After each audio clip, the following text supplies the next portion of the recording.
Hello, my name is Luke Lawson, BICSI U.S. Western Region Director. Thank you for joining us for Are You Getting What You Paid For? How to Read Cable Certification Test Results. Our presenter is Jim Davis. Jim has been working in the cable industry for over 25 years. He has been with Fluke Networks for more than 20 years, most recently as a region marketing engineer. Prior to Fluke, Jim spent almost 10 years with Annixter. Jim's objective is to bring the experience of the industry, market, and the lab to you and present it in a way that the common user can understand. Ladies and gentlemen, please welcome Jim Davis. Hey, thank you very much for that introduction. My name is Jim Davis, and I'm a regional marketing engineer with Fluke Networks. Today, we're going to be talking about reading those test results that people may be delivering to you. So, the other day, kid's car doesn't start. We need to go and jump it, and I go to YouTube, and I just want to know how to plug in the, the jumper cables, but no, they have to tell me why I want to plug in the jumper cables. I know. So here's, even though I don't like it, that inspiration for this presentation. Certified cabling, certified networks work better. You want to test the cable after it's installed. You know it's going to work then. It won't be a problem. I've tried to put together a bunch of the questions that I get from the users, the most common questions, the things that I don't want to be too complex here, but simple things that you may want to take a look at. Things like, hey, could you review this and see if there are any anomalies?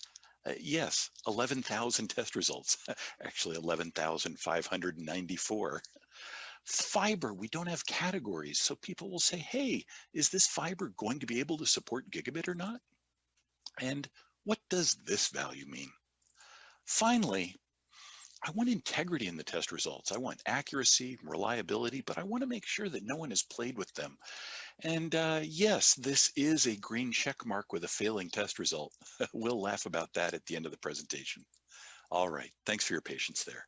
So we're going to talk about copper testing. We're going to take a look at what the different fields are on the reports. We're going to take a look at fiber testing. We're going to have to talk a little bit about how we do the fiber testing so that we can understand the test results, some common mistakes, and yeah, we'll laugh about some things that have gone wrong in the world. Okay, so here is how you plug in those jumper cables. Here's a test result. Somebody has delivered you this test result. They've installed your cabling.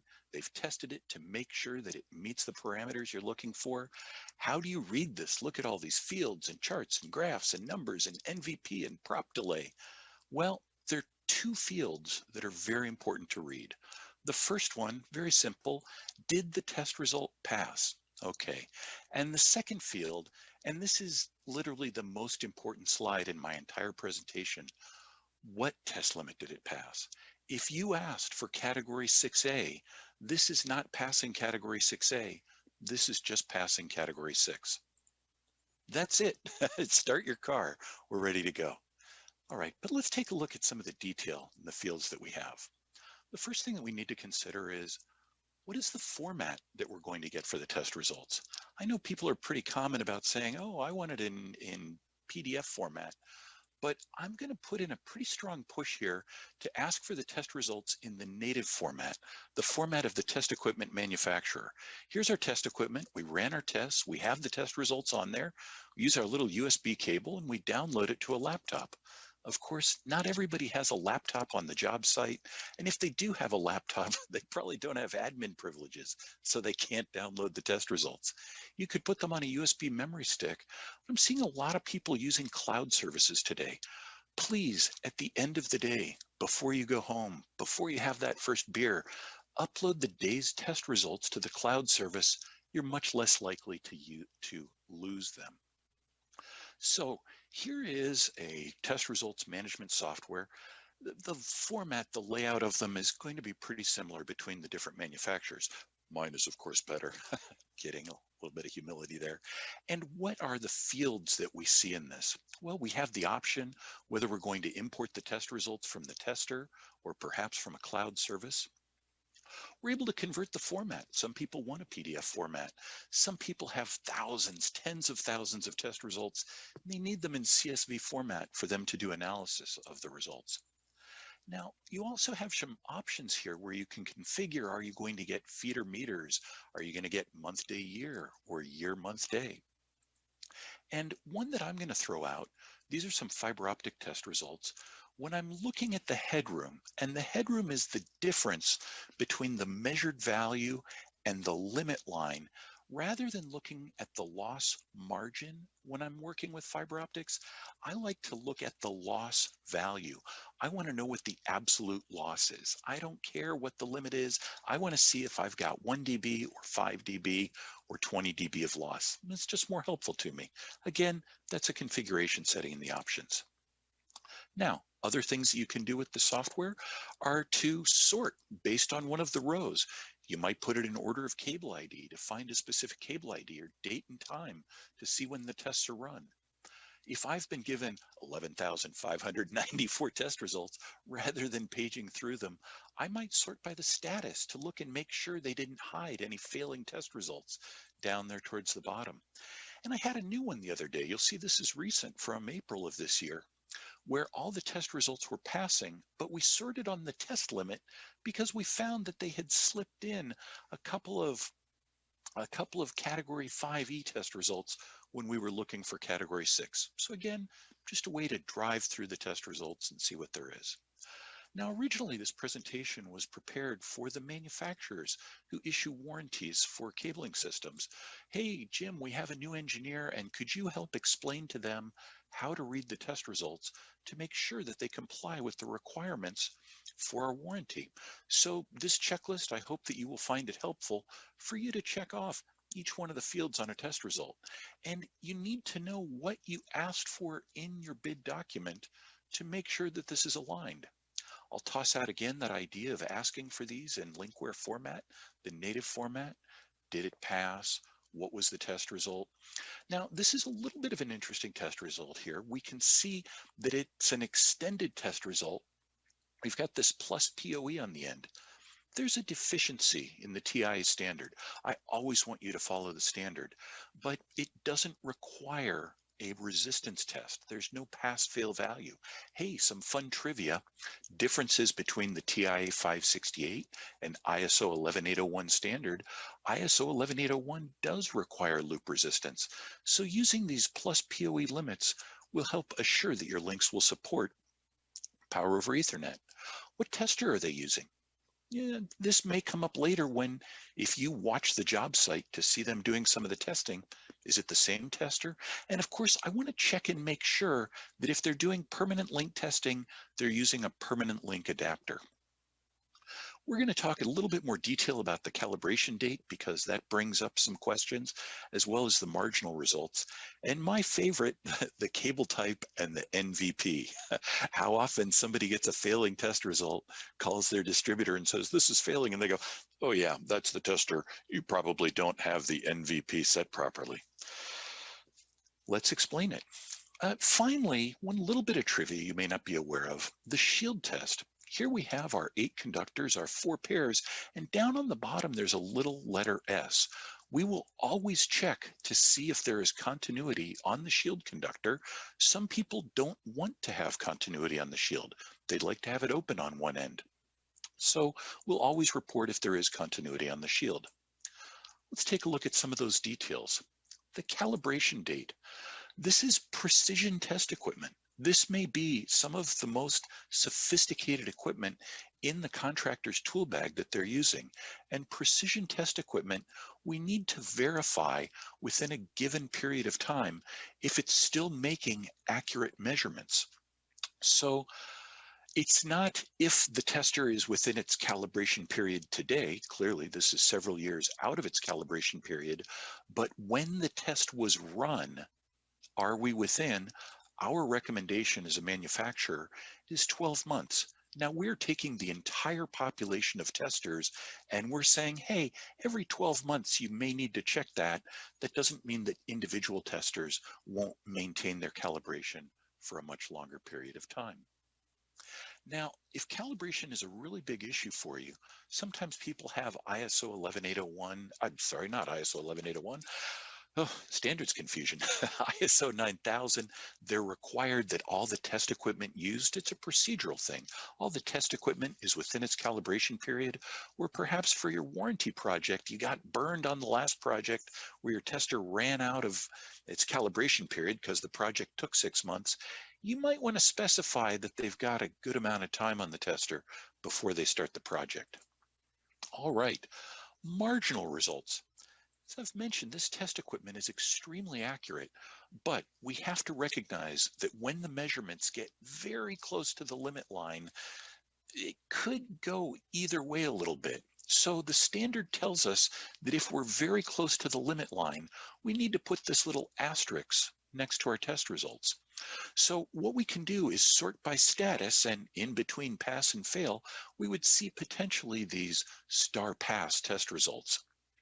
Now, we're going to take a look at what has caused the star pass in this case. It's near-end crosstalk. And if we look, the measured value was 36 dB and the limit is 35.9 dB. Wow, we are right there. We're off by 1/10 of a dB. Are these test results acceptable? What did you put in your contract? The standard says a pass is a pass. The standard requires us to identify it as being very close to the limit line, but whether this is acceptable to you or not depends on what you've put on the contract. Now I'm going to put the standard aside for a moment and get up on my soapbox. This is just me, Jim Davis. My preference is if I'm buying a premium top of the line cabling system, I don't expect to get any marginal results. I expect there to be some good margin. That's why I bought the premium system. I want to make sure it's really going to work well. Also, anything category 5E, please, if you have category 5E stuff that's just barely passing, that might not really be category 5E components. Now, it's not my money that's being spent on your cabling project, and I understand that budgets are limited. So if you're maybe not using the very best category 6A cable and not the very best category 6A, this is 6A, this is the peak of the performance, you might get a couple of marginal test results. Let's take a look at this one in detail. We'll remember this 230 megahertz. So here's our measurement of near-end crosstalk. This is interference under the jacket from one pair to an adjacent pair. We measure the level of interference in decibels here on the vertical scale, and on the x-axis, the horizontal axis, we see the frequency where the different measurements are run. This red line here is the limit line for the standard. Sometimes I talk about that kind of being the minimum height for overpasses over a highway. I want to make sure that none of my overpasses over the highway are less than 15 feet tall. So we're going to look here at 230 megahertz and let's zoom in there. And we see that the measured value is right there next to it. And that's the meaning of that marginal or those star pass values. Okay, what cable type is used? Now, if you pick the cable type, and we have an extensive library of manufacturers' cable types, what you get from the cable type of the manufacturer is the manufacturer's name, if it's a shielded cable or not, and what the nominal velocity of propagation is, or literally the speed of the signal traveling down the cable. That's a variable, and I don't know what the speed is. Inside of the testers, I have a very accurate clock, and we're going to measure the amount of time it takes to get from one end to the other of the cable. Now, to calculate the distance, sorry, a little bit of math, we need to multiply that time times the speed, and that will give us the length of the cable. Now, the NVP varies a little bit between different cables, and the standard takes this into account, and they give us a little bit of wiggle room. So we can see that this cable, the channel measurement, it has a limit of 100 meters, and it measured out to 101 meters, but it's passing. How could that be? Well, that's that 10% extra they're giving us. Your design length should be 90 meters for the permanent link, 100 meters for the channel, and in this case, we exceeded it just a little bit. We're within that 10%. Now, the other thing that you're going to find, even if you have the wrong NVP, is that probably the cable is going to fail something else, like the propagation delay, which is the time it takes to get from one end to the other. This is one of my favorite test results. Looking at this one in detail, you can see that the limit is 498 nanoseconds. 97 meters, they're within the 10% on length, so they're passing length, but the measured propagation delay, 499 nanoseconds. Yes, they're failing by 1 nanosecond. You just need to push the wall 1 nanosecond closer to the telco room and we'll be okay. And hey, we were talking about bar trivia for later tonight at the BICSI show, differences between the ISO and the TIA standard. Another difference is the ISO 11801 standard doesn't have a length limit. No length limit? I can go as long as I want? No, they have a propagation delay limit. If you think about it, this is more practical for the active equipment because the active equipment is looking for an amount of time that it will take for the signal to arrive. And of course, this also affects insertion loss or the strength of the signal. If it gets to be too long, probably not enough signal will be coming out the far end. I've got a new slide in this deck from the last time we gave this, and well, I'll ask the question here. I know it's virtual. Again, please come take a visit to our virtual booth at the trade show. We would appreciate seeing everyone. And here I want to talk about recertified results, and I'm curious, would you accept recertified results? We don't want to do the recertification, but sometimes the people configure the tester wrong in the field, and it's awkward to go back and retest. So here's a situation where they tested to category 6, but what the customer really wanted is category 5E. Ah, you scoff. We know that category 6 is better than category 5E. Well, you're forgetting that the customer is always right. And if the customer said they wanted category 5E test results, they want to see category 5E test results. So within the software, we can say, could you please test this against this different standard? Now, when we do that, we get a little RC recertified on the end of the cable ID. You can't erase that.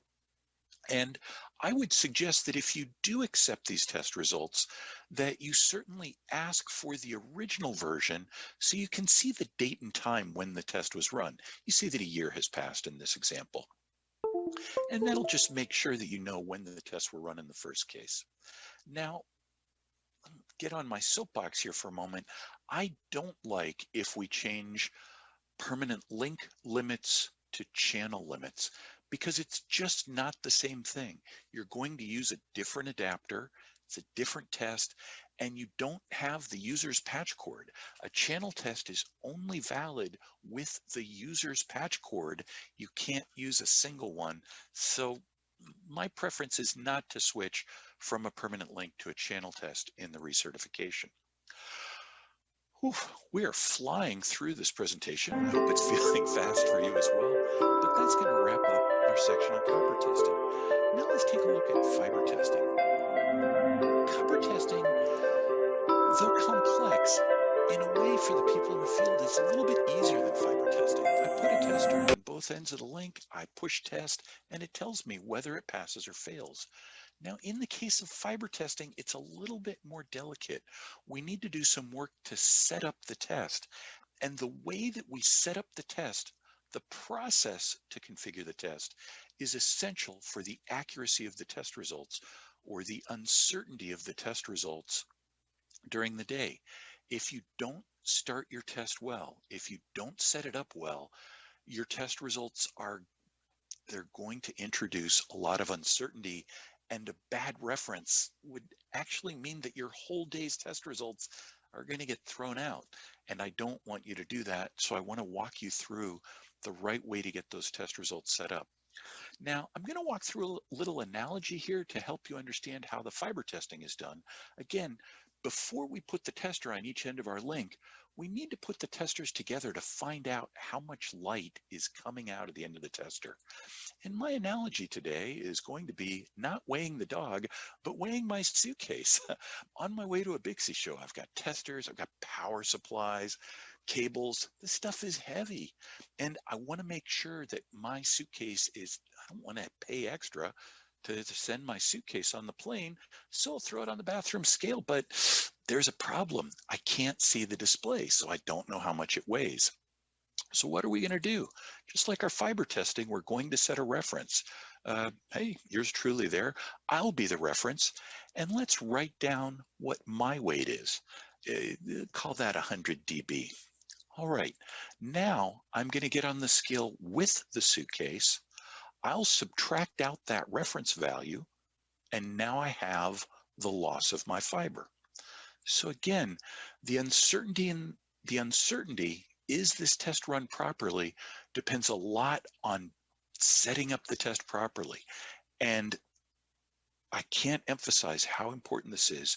You need a microscope to inspect your test reference cords to make sure that they're in good condition.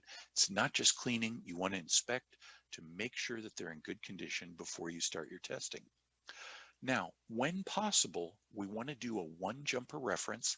I know we can't always do a one jumper reference. If we're using a keyed LC connector, we're not going to be able to do a one jumper reference. We've got this little wizard to help walk you through setting the reference on the tester. So, so many times I've used the slide and people say, Jim, but there are two fibers there. Well, we're using an optical loss test set. So both on the main and the remote, we have a light source and a power meter. This is a multi-mode test. And in multi-mode, we want to make sure that our reference complies with the encircled flux requirements. Encircled flux is telling us the amount of light that's coming out of the end of our launch fiber. And we have this little puck on our multi-mode test cords that makes sure you're complying with encircled flux. This reduces the uncertainty. It adds precision to our test. Now, depending on whose equipment you're using, they're going to specify what the correct value is for a reference, and this will be in the test results. When we're working in the multi-mode world with our equipment, we're looking for a reference value between -22 and -25 dBm. If I look and see, and this is pretty common, people say, wow, Jim, these test results are all over the place. I look at the reference value and the reference is -30, -35 dB. They didn't have a good reference. There wasn't enough light coming out. The whole day's testing is wrong. So make sure you do this right first thing in the morning. Now, single mode is much hotter. With our equipment, we're going to be looking for something between -2 and -5 dBm. There are hotter light sources. You could actually get a positive value here. All right. Now, we have our reference set, but we need a second cord to go on the far end of our link. So we're going to put on our known good cord, and we're going to test to make sure that this connection, here's the wizard walking through. See, it's even color coordinated. How nice is that? We want to check this connection to make sure that the reference grade connectors, those are special high quality connectors, are giving us the right value. Now, when we mate two regular connectors, we want them to have less than 0.75 dB of loss. When we're using reference grade connectors, multi-mode connectors should be better than 0.1 dB, and single mode reference grade connectors should be better than 0.2 dB. We throw in an extra 0.05 dB for field conditions. Don't say we never gave anything to you. Now, this is very important. And talking to my standards people, they say this is a big concern of the standards committee. Do we have a good reference set? And they're even talking now, possibly in the e-revision of the 568 standard that isn't published yet, that in addition to using reference grade connectors, you're going to have to use reference grade fiber. Now, reference grade fiber and reference grade connectors are regular 50 micron, 125 multi-mode fiber, but with tighter tolerances for the position of the connector, the concentricity, the center, because this is essential for all the measurements. Now, when you're following the wizard, you're going to get this funny test result, which is test reference cord date and time. These come in pairs because we're testing two fibers. Testing two fibers at a time allows us to measure the length of the fiber. If you're just using a simple light source and a power meter, you're not going to measure the length of the fiber. You could read it off the jacket if you wanted to. But even if you're using a simple light source and power meter, I want you to check and make sure your known good cord has good connectors. And because you didn't expect this cable ID, a lot of times people delete this off the test results. But please save this in the test results. It's very helpful for me when somebody has a question about the test results. Are these reliable?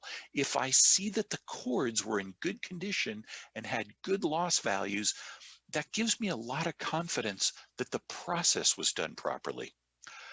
And another thing I want to check, I want to make sure that after they've set the reference and after they've verified the test reference cords, that they start pretty soon. It doesn't have to be 1 minute after the testing started in this case, but really it should be pretty soon. You don't want to power down the testers. You don't want to disconnect the cords, especially from the output port once it's been plugged in.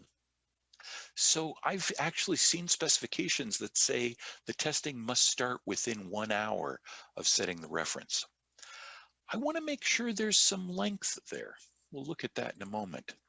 And again, I want that loss value less than 0.15 and less than 0.25. Let's help out and take a look at a place where it went wrong.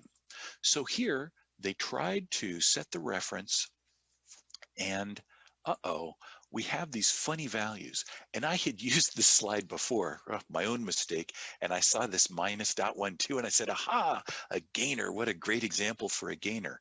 But remember that I mentioned loss margin and loss value. What this is saying is that the measured value was 0.12 dB greater than, this is single mode, so 0.25 and 0.12, they measured 0.37 dB. Too much. This is where the tester can really help you out and say, hey, careful, this looks wrong. Before you spend all day testing with a damaged or a dirty test reference cord, you might want to double check that. Well, they read the message and they double checked it, but they made a mistake here. And this is a little bit subtle. This isn't for everyone, but I also want the experts out there to be comfortable reading this. Notice how the length now is 0. What happened is they were set up to verify the test reference cord, got this bad value. Maybe they cleaned the connector, but what they did was to set the reference, and here would be a 2-jumper reference. My light source, my cord, a connection that's not a part of my link, and the second cord. So when they set the reference here, the length went to 0, and the loss went to 0. That's why they've got almost 0.25 dB. It measured 0.02 and 0.01 of loss, but they've set the reference wrong. Now, because the reference is set wrong, I have doubt. Why did this fail? Did it fail because the link is bad, or did it fail because the cords are bad? And even worse, when I look down here at this, and I say, oh, it's passing by 0.04 dB. Yay, what a great link. Wow, we are so good at installing this. No, I doubt that this is a passing value because I see the test reference cord is done wrong. So here's bad. Let's take a look at good. Again, the same situation. It's really pretty common. These values are tight, 0.25 dB, 0.15. That is a tight value. We want to reduce the uncertainty, because you're going to be looking at tight limits for the new applications, less than 2 dB in many cases. So here they've got 0.53 of loss. That's no good. They get the error message, they set it up again. Notice that the length is different. I think that what happened here is they switched out for a new test reference cord, a new known good cord. They kept the original reference, and here they're getting acceptable values. Now, this is helpful because when I see this failure, it's not the tester, it's not the cords, it's the link that has a problem. Get the OTDR and find the distance to where the problem is on that link. All right, so let's take a look at those printed fiber test results, and we'll drill into the detail a little bit here. So, same as before with copper, did the test pass? This case, yes. Now in fiber, I'm really serious about did the test pass? Because many times in fiber, there are test results that are document only. We just measure the values. These values are informative. We don't tell you whether they pass and fail. So when this test summary is not applicable, that doesn't mean this test is good. You got to look in more detail there. All right. Now, which fiber limit are we going to use? There are two types of limits. Within the TIA and the ISO standard, we have what are called variable or length-based limits. As we add more cable, more connections, more splices, we get more loss budget. More connectors are going to give us more loss. However, this gets into conflict with the applications because if I put a lot of connectors in there, I can get a passing value, but I won't necessarily support the application that I'm looking for. We'll talk about that in a couple of slides. So I've tried to construct a link that will make sense here. So sorry for the poor quality of the graphics. Appreciate this is me and not our fancy graphics department putting this together. So I've got two patch panels connected by a given length of fiber. Perhaps this is going to feed my servers. And then I have this link patched together with a patch cord. And here's a link that maybe goes off to my storage network. So I need to tell the tester how many connections are here. The tester doesn't know. We have to tell it. Now, this isn't individual connectors, but mated connectors, sometimes called adapters. Somebody recommended calling them air gaps because when I put two connectors together, nature abhors a vacuum, so there's a tiny gap there. So we'll count, there's 1, 2, 3, 4 connections. We'll just put that there on the bottom to remember. Now, I've told the tester that I have my 4 adapters in this situation. In this example, I don't have any splices. Now, a little bit tricky in this case because we are using reference grade test reference cord. If I have a reference grade test reference cord that has 0.1 dB and I connect it to a standard connector that has 0.75 dB, I'm not going to have 0.75 dB of loss. 90% of the time, my loss is going to be better than 0.5 dB, 0.3 dB actually, excuse me. But using 0.3 dB for the first and last connection gives us very small loss budgets, a little bit too tight. So today, what the standard says is you should use the reference value. You may use the standard value. The standard value would use 0.75 for the first and last connection. Again, this is where the test reference cords from the tester will be plugged into our link. But when we use the reference value, the first and the last connection are at 0.5 dB, so that'll give us 1 dB. The other connections, in this case, 2 additional connections, will be at 0.75 dB. Now, this is why you need to look and see how many adapters they've put in there. If you put 10 adapters, you'll get 7.5 dB of loss budget. Everything will pass, but your application won't be supported because you have too much loss there. Now, because we're using an optical loss test set and it can measure the length of the fiber, it's going to calculate for each one of the fibers how much loss we have for the given length of fiber. 159 meters here at 3 dB per kilometer in the 850 window gives us another 0.5 dB. Now we add this all up, and here is our loss budget. Here's the minimum height of the overpass for this length that we're going to be measuring. Now, in this case, the measured value, the measured loss value, tells us what applications can be supported. So while the requirement was for the overpass to be at least 2.98 dB tall, we're well above that. We've got 2 dB of margin. 3 dB would be 50% of the power. So this is really the link is performing quite well. And we have 159 meters. Now, to know what applications will be supported, we have to consult a chart that tells us for the given applications. And these are probably the most common applications that I'm seeing today in the multi-mode world, 10 gigabit and 40 gigabit.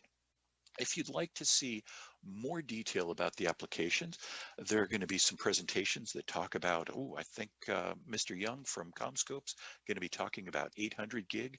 The FOTC is going to be giving a pre-conference where we'll talk about other applications. But for today, simple stuff.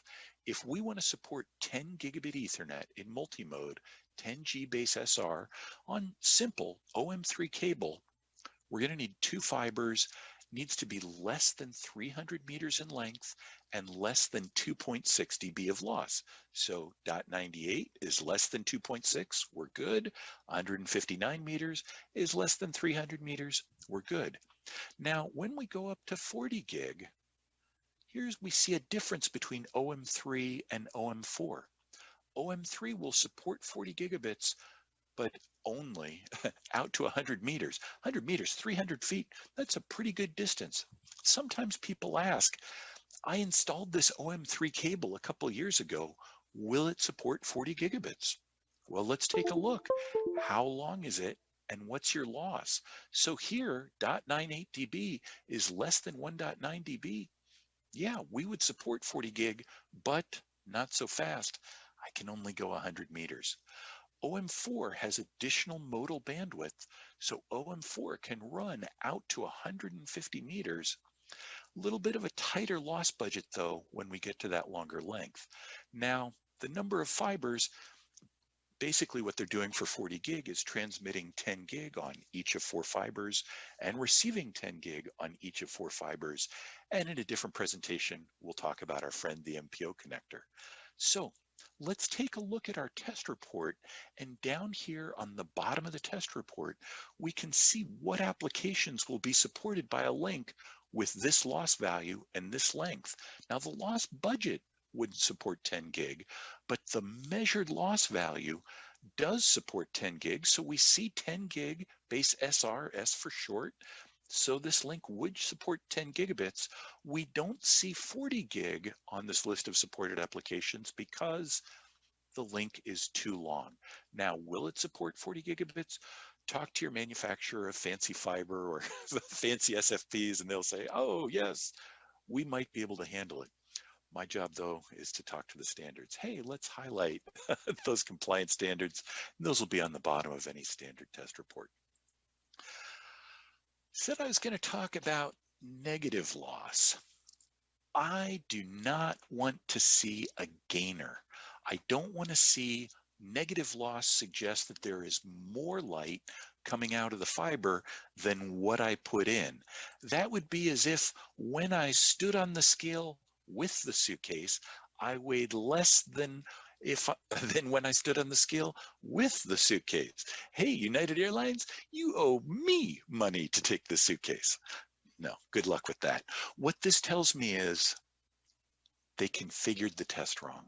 And so if I see any negative values, that causes me to doubt every one of the test results. They set the reference wrong.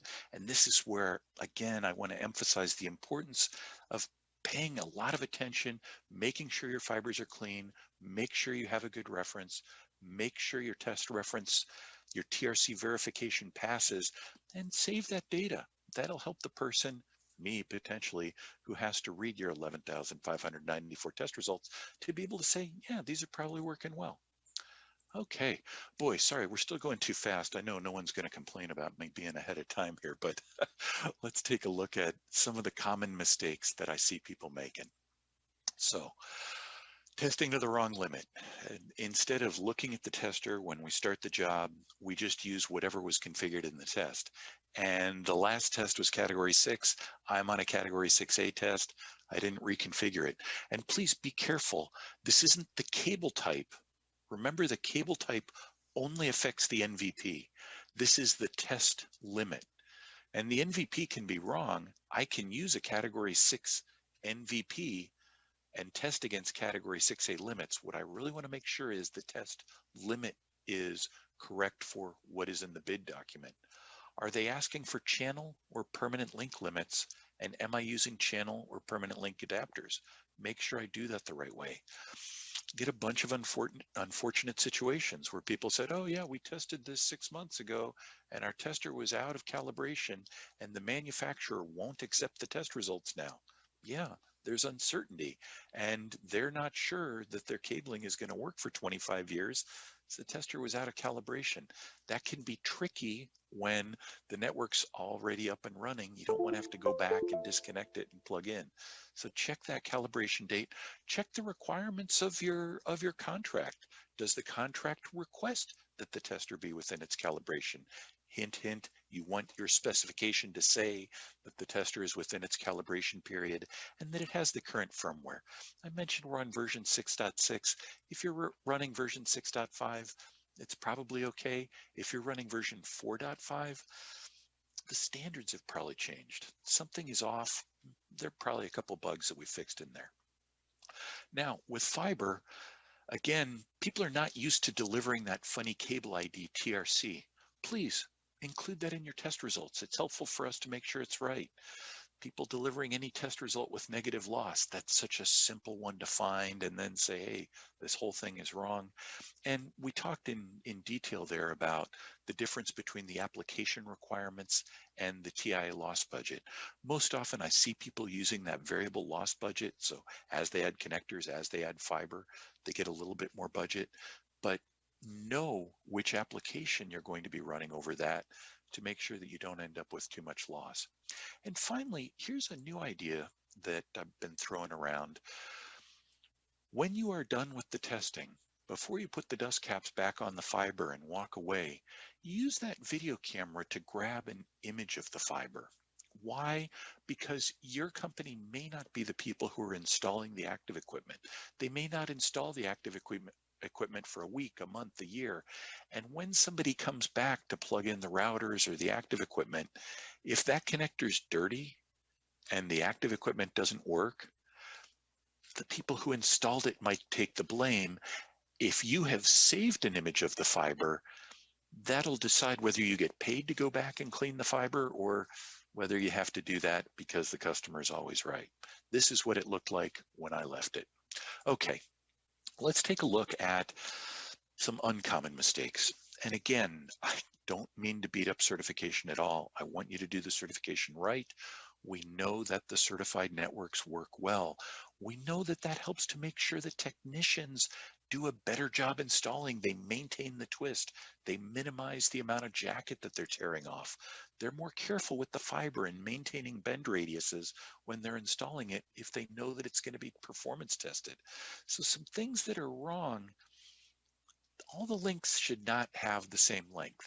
Now, yes, with 11,594 test results, you're going to get a lot of fibers that are the same length. But you've got 100 links going to different desks in an office. Those are probably going to have some different lengths. I'd be careful between impossibly short times between tests. It takes time to go from one desk to the next desk. Now, I've seen people do some pretty impressive things. I've seen 12 fiber MPO cassettes, all 12 fibers tested within 60 seconds. When those people get going, they move fast, but keep an eye on that. The other problem is getting those test results in PDF format. Yes, it's easier. Everyone's got a PDF reader, and if you get it in native format, you have to download free software to read it. But I worry about people editing PDF test results and editing fields that should not be edited. There are some fields that can be edited. You can use the software, for example, to edit the cable IDs. Maybe somebody fat-fingered the cable ID. Maybe later they came back and said, hey, I'd like to add the building name in this cable ID. That can be edited after the fact. This is also a really good reason to use the cloud service. If you have a complicated cable ID system, you can preload it on the tester. Either the results management software can load it or send those test results to the cloud. Excel, cloud to tester. That helps. It's much faster if you don't have to key in those cable IDs. So here's our April test results. Could you please look for any anomalies? Well, when I look at this, let's just try sorting it by length. And I see these little groups of cables that have the same length, and they happen to have the same headroom. Remember, the headroom is the difference between the limit line and the measured value. Hey, look, they've even got some, some star passes in here. And those are really similar, both in near-end crosstalk and in return loss. I start to get suspicious about those consistencies. Well, let's take a look. With near-end crosstalk, if you plug and unplug the same jack, there can be slight differentiations in near-end crosstalk with a remating of the plug and the jack. But propagation delay, the length of the cable is going to be very much the same. And in this case, here's another reason to use the linkware values. In the PDF file, as the standard requires, we report the shortest length. But in the native format, I get the length for all 4 pairs, and here we go. All 4 pairs, all 4 cables are exactly the same length to the nanosecond.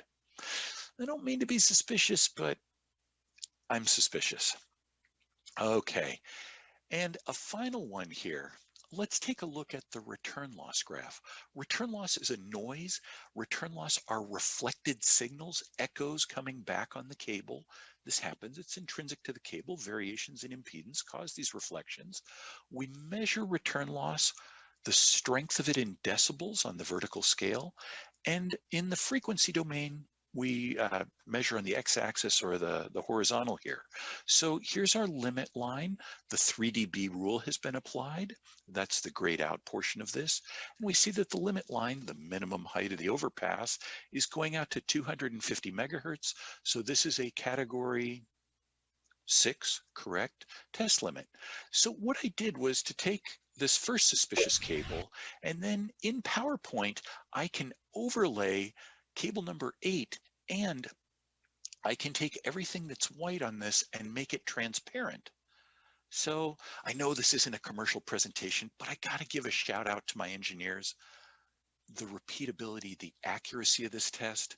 Let's throw one more test result on top of there and look at that, all 4 pairs. If I back up, you'll see the lines are going to be a little bit thinner, but as I throw each one of the test results on top of each other, they are right there. This is the same cable tested 3 times. All right. And finally, let's go with an entertaining one. It's not entertaining. This drives me up the wall. I know that not everyone is an expert in reading test results. I want you to get the benefits. This is very uncommon, but this is a real one, a question that came to us. Somebody said, here are the real test results. I'm trying to hide the, the guilty parties here. And they said, hey, wait a minute. Something looks funny here, because it looks like this near-end crosstalk, it's passing the limit for the overpass, and it is passing the limit for the overpass. There's a negative value there, but there's a positive value here. Jim, I think your tester's broken. I'm like, wait a minute, I don't think our tester's broken. It must be broken because look here, it's passing this test that's clearly failing. Sometimes we make mistakes, but we don't make this big of a mistake. So when I look here at the near-end crosstalk, it says 1.8 dB, but the person who was photoshopping this, yes, they were photoshopping it, they did not notice that we also report the headroom, and the headroom is negative 1.8 dB. Here it's positive 1.8 dB. Must be my engineers being bad at math. No. Anyways, it turns out there were a lot of failures in this test result. And this is where I have to laugh, because I laugh so that I don't cry about this one. And they got a little bit lazy and they didn't quite slide their green check mark all the way over the red X, and they didn't cross out fail and put a pass. So again, what's my story here? Ask for the native format. I just don't trust PDF, and that'll give us more confidence in our test results. Hey, let's wrap this up. I really appreciate your patience with me wandering off on these stories. Ask for your cabling to be certified. It's a standard practice in the industry. The network will run better with certified cabling. That's been our experience for years and years. People say, oh, but the cabling always passes. That's because we certify it and check it, and the manufacturers know that it needs to be good. You might want to go and watch some of the testing. Hey, Mr. Contractor, when are you doing the testing? Can I come look over your shoulder? Who's doing the testing? What tester they're using? You can write down the name of the tester that they're using. Make sure those match up. I've sorry, I won't say again to ask for those test results in native format. And hey, call us if you have questions about the test results. What's going on? Is there something weird?